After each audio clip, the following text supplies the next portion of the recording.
แห่งประเทศไทยให้ความรู้คู่ความสุข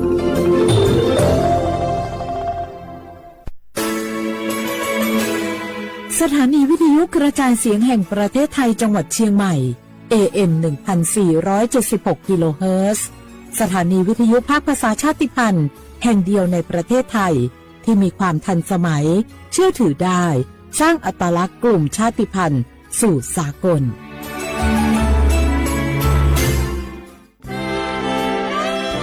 ตลอดประวัติศาสตร์ของชาติไทยพระมหากษัตริย์ไทยทรงเป็นพลังศรัทธาทรงทำนุบำรุงและอุปถัมภ์ศาสนาให้เป็นหลักยึดเหนี่ยวจิตใจของประชาชนเป็นแนวทางในการดำเนินชีวิตด้วยความดีงาม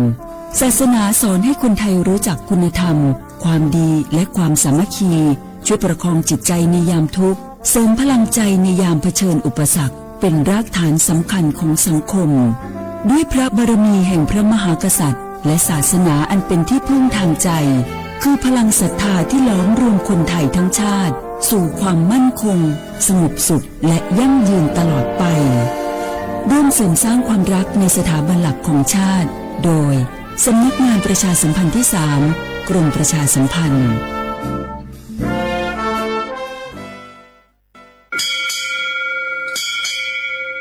โอบูดาจ้า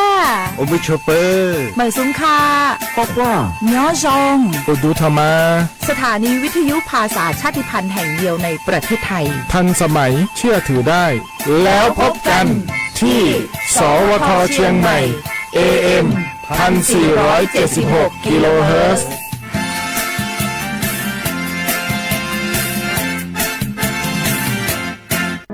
มะเร็งปากมดลูกรักษาได้ถ้าตรวจเจอระยะแรกหญิงไทยอายุ 30-59 ปีวันนี้รีบใช้สิทธิบัตรทองตรวจมะเร็งปากมดลูกได้ไม่เสียค่าใช้จ่ายติดต่อสถานพยาบาลในระบบบัตรทองหรือจองคิวตรวจผ่านแอปเป๋าตังค์เลือกกระเป๋าสุขภาพหรือขอรับชุดเก็บสิ่งส่งตรวจมะเร็งปากมดลูกด้วยตนเองที่ร้านยาและคลินิกการพยาบาลสอบถามเพิ่มเติมสายด่วนสปสช1330ตลอด24ชั่วโมง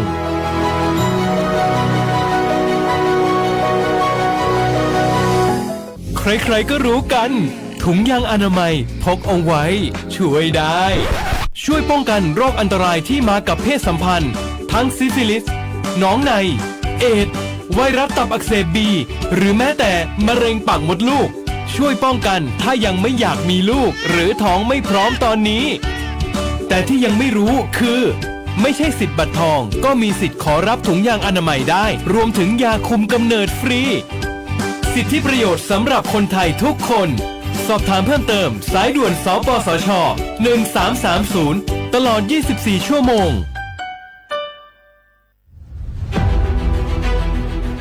จังหวัดเชียงใหม่ขอความร่วมมือทุกภาคส่วนงดการเผาเพื่อลดปัญหาหมอกควันและมลพิษทางอากาศจากการเผาป่าและการเผาเศษวัสดุทางการเกษตรตามประกาศมาตรการสำคัญเพื่อควบคุมการเผาในพื้นที่ต่างๆโดยไม่อนุญาตให้มีการเผาใดๆทั้งสิ้นเพื่อเป็นการลดมลภาวะจากฝุ่นละอองขนาดเล็กหรือ PM 2.5 ตั้งแต่วันที่ 1 มกราคมถึง 31 พฤษภาคม 2569 หากจำเป็นสามารถลงทะเบียนขออนุมัติผ่านระบบไฟล์ดีและเบิร์นเช็คได้ฝ่าฝืนต้องระวังโทษจำคุกและปรับหรือทั้งจำทั้งปรับจังหวัดเชียงใหม่ส่งเสริมการใช้เทคโนโลยีในการจัดการขยะและเศษวัสดุทางการเกษตรเพื่อลดการเผาในอนาคตและสร้างสภาพแวดล้อมที่ดีขึ้นในระยะยาวหากพบเห็นการเผาในพื้นที่ห้ามเผาหรือพบผู้กระทำความผิดสามารถแจ้งข้อมูลได้ที่ 053-112-808 หรือ 191 ตลอด 24 ชั่วโมง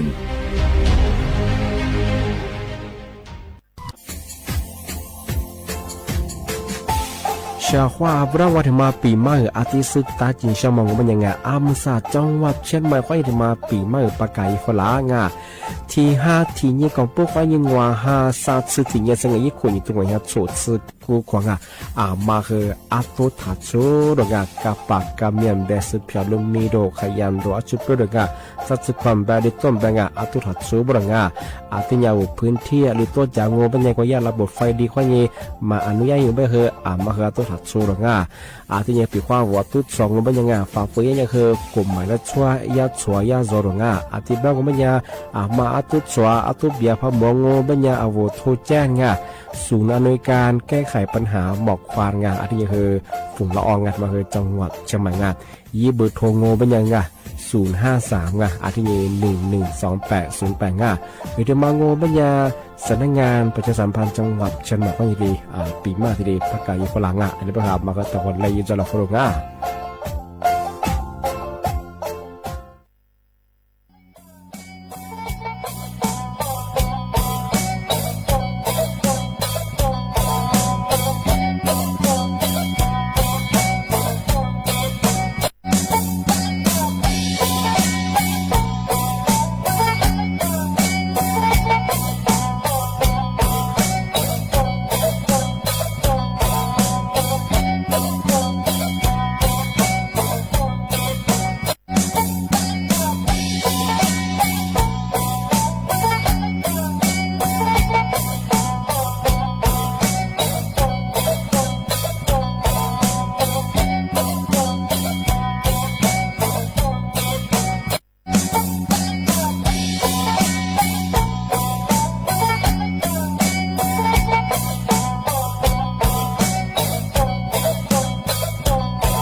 ทีนี้งาที่มาเทเชอ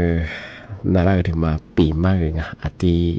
สตาจิชะงาที่มาคือด้านสุขภาพระบบงาเอามาสัญญากรมสุขภาพระบบงาที่ยาที่มาปีมากที่เลยแจ้งเตือนเชิงเอาชาวงานเอาเฉพาะว่าปีขวาหน้ามา次งา次拿嘛话次不ดีจามาฟันผุยมังอ่ะที่ชื่อยากาพจงบัญญังทัชฟุตาบุรงอามีคุยยิ่งกับกูนี่กับตัวยิ่งกับเชิงก็พัฒนาบ้าเหจีจบ้าเหจีทีนี้ปีขวาเอาสบิดจาบ้าเหเอาที่จุดหัวบัญญังของว่าอับสีบ้าเหเนี่ยมาเหน่าเหมีอาจจะเลยเกลือหน้าไม่ใช่ไงมีความเสี่ยงที่บ้างบัญญังเอาที่ฟันผุยมังพันหนาไปคือมีความเสี่ยงไงคือนาอยากสิทธิ์เกณฑ์นำมาไงยีวุฒิมาบ่คือ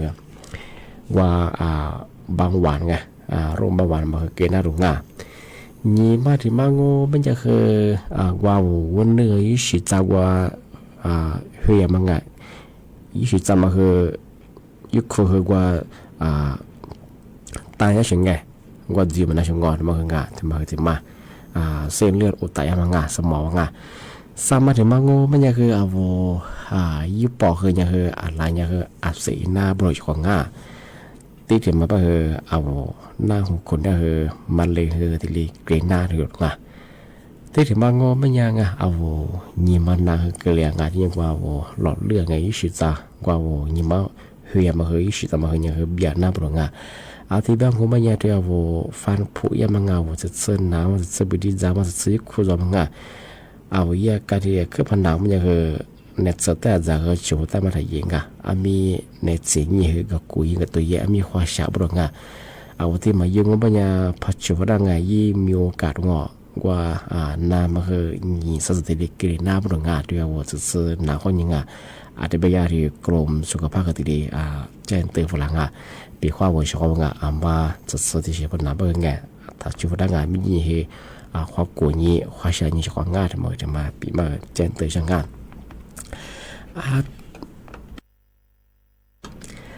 ที่นี่ที่มาเทเชอร์ที่มาปีมาสุดยิ่งใช่ไงที่มางงไม่ยังไงทั้งยาที่มาแจ้งเตือนยังไงที่ว่ายูโกยมีชีสุงไงบุหรี่ไฟฟ้าไงอะไรเงี้ยบุหรี่ทั่วไปไงยูโกคนยังงไม่ยังว่าสาร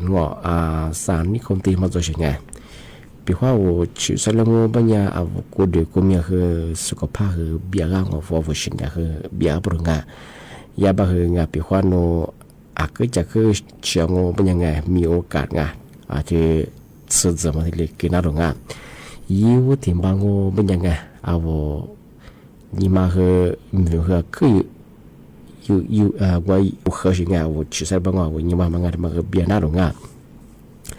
ยี่มาที่บางงูเป็นยังไงยิ่งสิจากว่ายี่มาคนนี้ที่ยี่เลยเลี้ยงมังยิ่งเฮียมาคนนี้สิคือมาหลบบรงปีความนู้ยุกดมาบุหรี่ไฟฟ้าเป็นไงที่บุหรี่ทั่วไปไงนู้ชื่อสารแบบคือยี่มาคือเบียร์นี่ว่ายิ่งสิจอย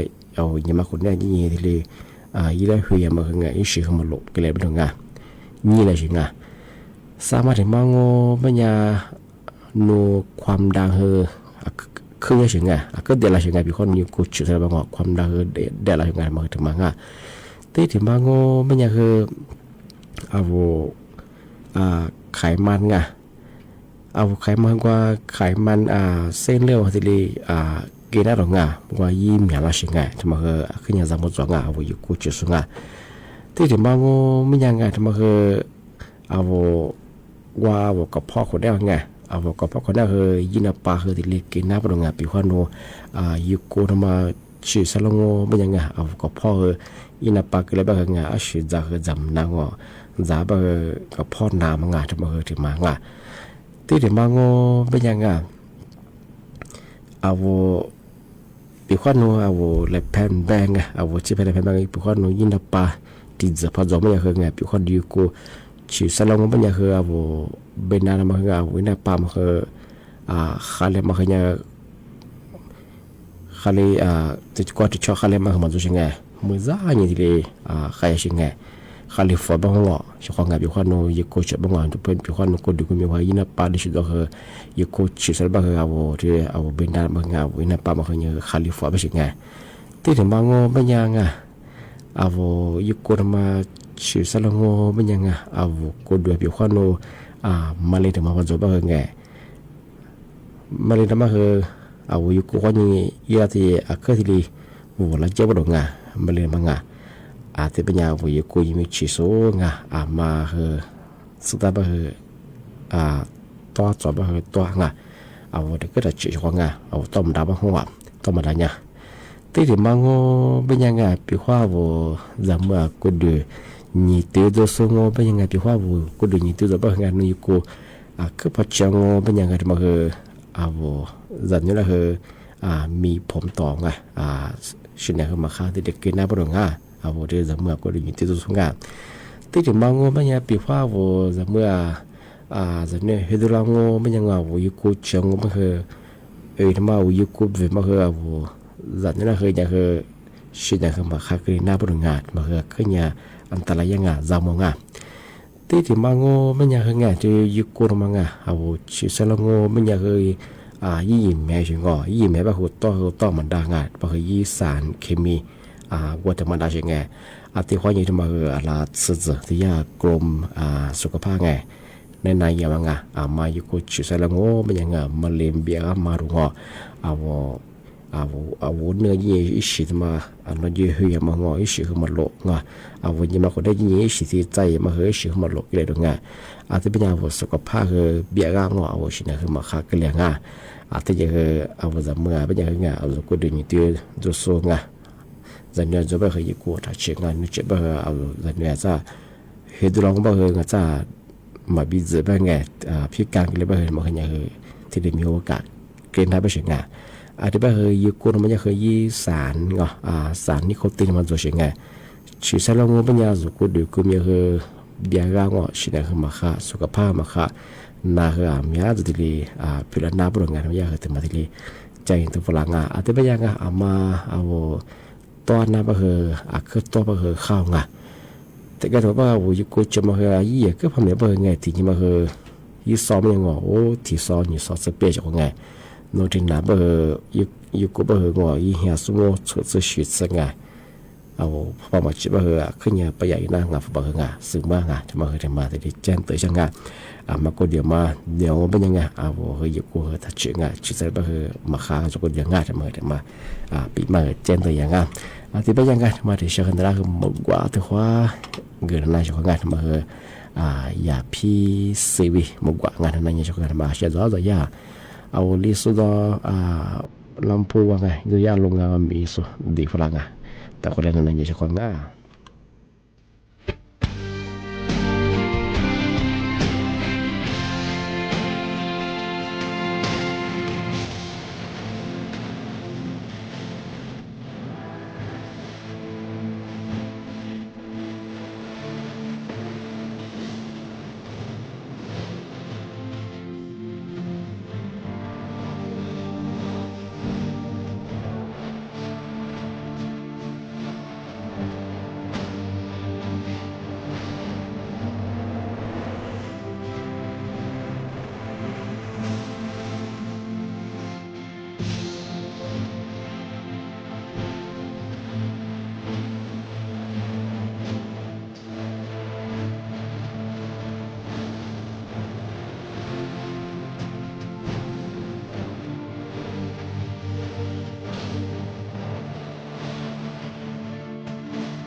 นั่นแหละถึงมาปีมากงานอาทิตย์จะมาแจ้งเตือนช่างงานองค์สัตยาสำนักงานกรมอุตุนิยมวิทยาด้วยเหมือนแต่บัวกูยี่สุงเตยี่สุงมาแจ้งเตือนฝรั่งนี่มีกปุ๊บวันนี้ที่เสนอวันยังไงอะไรเห็นยังบ่เหรอนาทิ้งยังซึ่งมาเหรอเอาถ้าอย่างก็คือภาคเหนือเจียงที่ยังคือภาคกลางที่ยังคือภาคตะวันออกเฉียงเหนือที่ยังคือภาคใต้ถ้าอย่างคือมันจะบ่เหรอว่าลีจังหวะบ่เหรอมีฮิโรฮาที่ดีเยอะมหาที่เลียไปช่องยาเบียงเที่ยวสมพันธ์เหนือจะสงบเป็นยังไงเที่ยวว่าโยบาจะสงลูกคุณยิ่งเคยมีจะสบเหรอมาก็เตียฝาละจำไม่ใช่ไงอาจารย์ปีความมือคือพันเลียมจะเหรอซาเสนาว่าโยบาก็ยังเสียละมั้งอาจารย์รับเฉียกไว้ยังมั้งอาจารย์จะมาที่เล็กเกน่าบุรุษเตียมันสัตย์ถ้าจิ้มแมงว่าไม่เคยรู้ยาว่าไม่ได้เปลี่ยนสงว่าจะยีแต่ยินดวงอาจจะห้อมอย่างละมังมาสับคืออย่างละลิมเมียเป็นละหัดแบบช่วงแบบเดียวไม่นำปีเคยจะส่งเดียวว่าจะเลิกคุยเคยจะสับคือมาคืออย่างแต่เลยฝาละจำไม่ได้ช่วงอาจจะอย่างว่ากว่ายี่เขาสาคือมาคือมันนะที่ติดตาย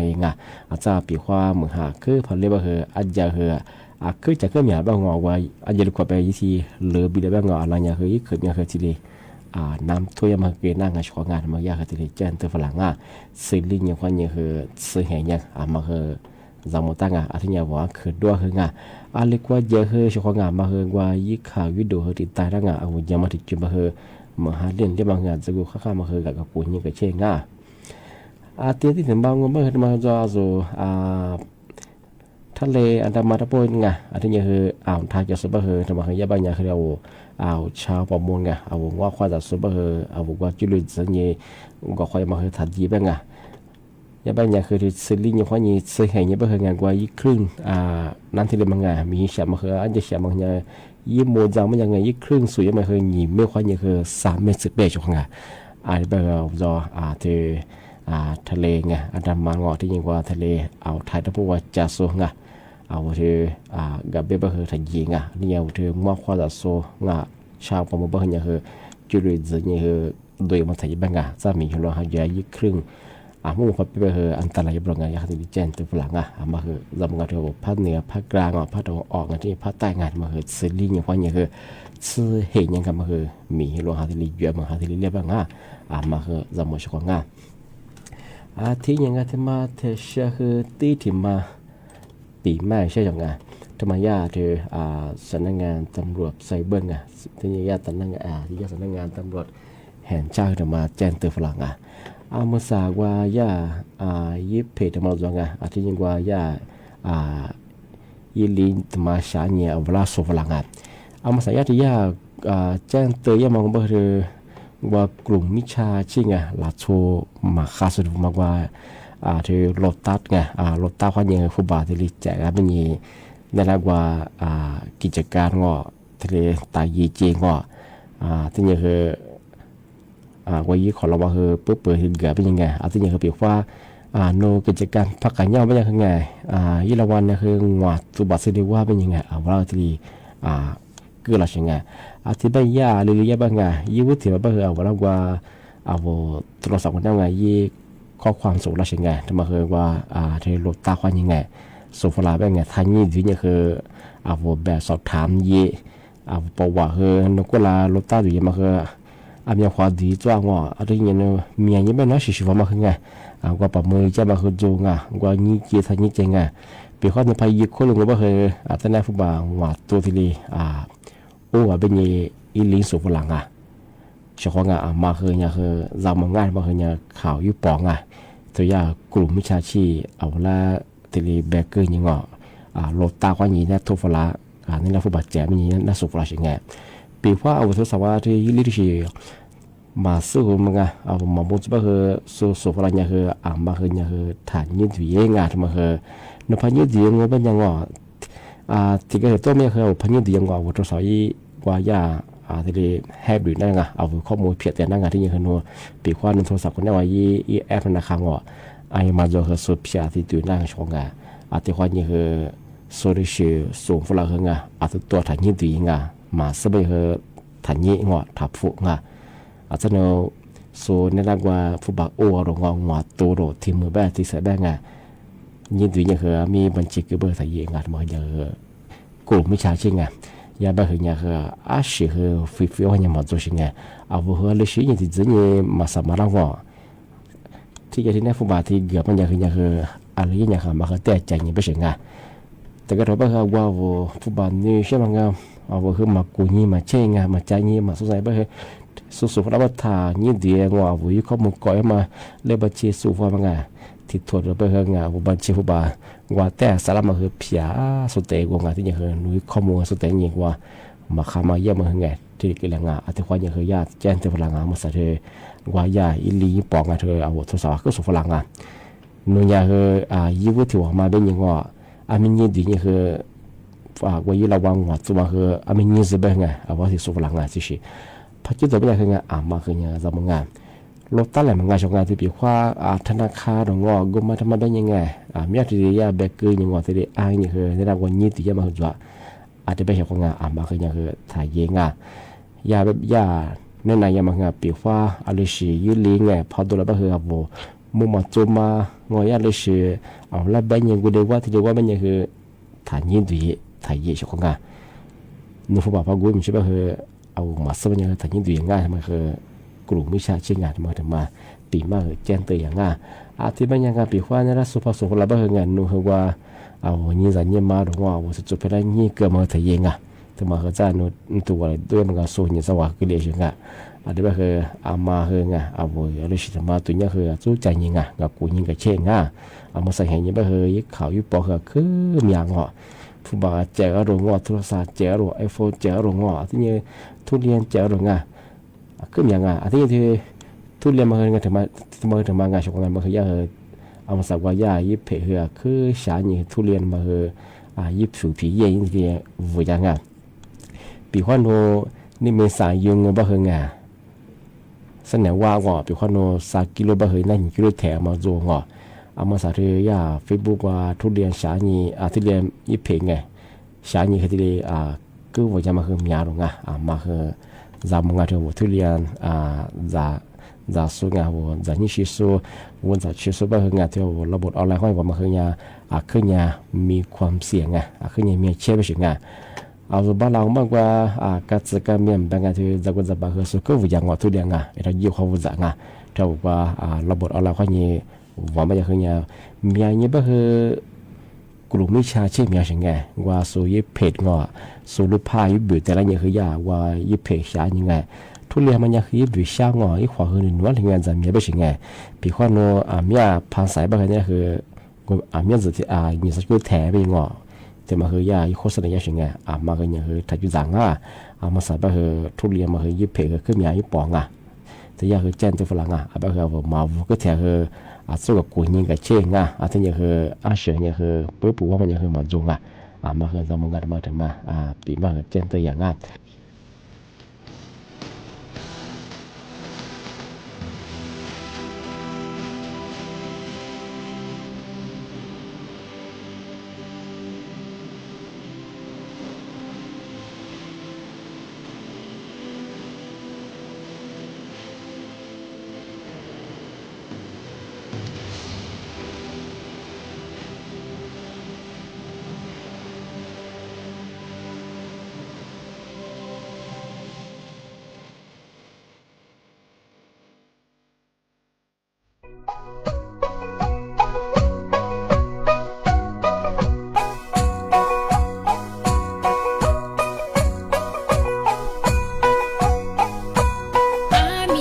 subscribe cho kênh Ghiền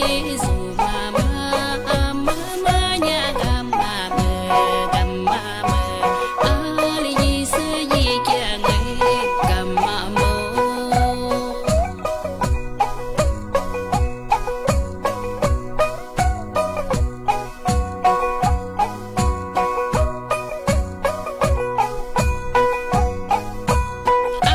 Gõ để không bỏ lỡ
ที่นี่สถานีวิทยุกระจายเสียงแห่งประเทศไทยต่อไปเสนอข่าวซึ่งมีหัวข้อข่าวดังนี้นายกรัฐมนตรีเปิดเวทีผู้ประกอบการพูดรัฐบาลฟังเชิญ10 กลุ่มผู้ประกอบการธุรกิจใหญ่แลกเปลี่ยนความคิดเห็นขับเคลื่อนเศรษฐกิจไทยคณะกรรมการร่วมภาคเอกชน3 สถาบันเห็นพ้องผลักดันการปราบปรามการทุจริตเป็นวาระแห่งชาติผู้นำสหรัฐคัดค้านการประกาศเอกราชของไต้หวันภายหลังเสร็จสิ้นภารกิจการเดินทางเยือนจีนอย่างเป็นทางการมหกรรมกีฬาเยาวชนแห่งชาติครั้งที่ 41 สุราษฎร์ธานีเกมส์ทัพนักกอล์ฟหนุ่มเจ้าภาพสุราษฎร์ธานีคว้าเหรียญทองทั้งบุคคลชายและประเภททีมต่อไปเป็นรายละเอียดของข่าวนายกรัฐมนตรีเปิดเวทีผู้ประกอบการพูดรัฐบาลฟังเชิญ10 กลุ่มผู้ประกอบการธุรกิจใหญ่แลกเปลี่ยนความคิดเห็นขับเคลื่อนเศรษฐกิจไทยพร้อมประกาศเดินหน้าปราบทุจริตราชการทุกระดับเพื่อสร้างความเชื่อมั่นอย่างยั่งยืนนายอนุทินชาญวีรกูลนายกรัฐมนตรีและรัฐมนตรีว่าการกระทรวงมหาดไทยเปิดเผยภายหลังการเป็นประธานการประชุมหารือร่วมกับผู้บริหารระดับสูงจากภาคธุรกิจ10 กลุ่มอุตสาหกรรมสำคัญกว่า100 รายณทำเนียบรัฐบาลอาทิคณะกรรมการร่วมภาคเอกชน3 สถาบันหรือกกร.และผู้นำธุรกิจชั้นนำจากเครือเจริญโภคภัณฑ์ปตท.บริษัทกอล์ฟและกลุ่มเซ็นทรัลเพื่อรับฟังปัญหาและข้อเสนอแนะในการพัฒนาขีดความสามารถการแข่งขันของประเทศ โดยนายกรัฐมนตรียืนยันว่ารัฐบาลพร้อมเป็นฝ่ายรับฟังสนับสนุนและอำนวยความสะดวกให้ภาคเอกชนผ่านนโยบายที่สอดคล้องกับความต้องการจริงเพื่อมุ่งเน้นการสร้างรายได้และการจ้างงานอันจะส่งผลต่อความมั่นคงทางเศรษฐกิจในระยะยาวโดยได้กำชับให้ส่วนราชการทำงานร่วมกับเอกชนอย่างใกล้ชิดและเปิดกว้างรับฟังความคิดเห็นอย่างตรงไปตรงมา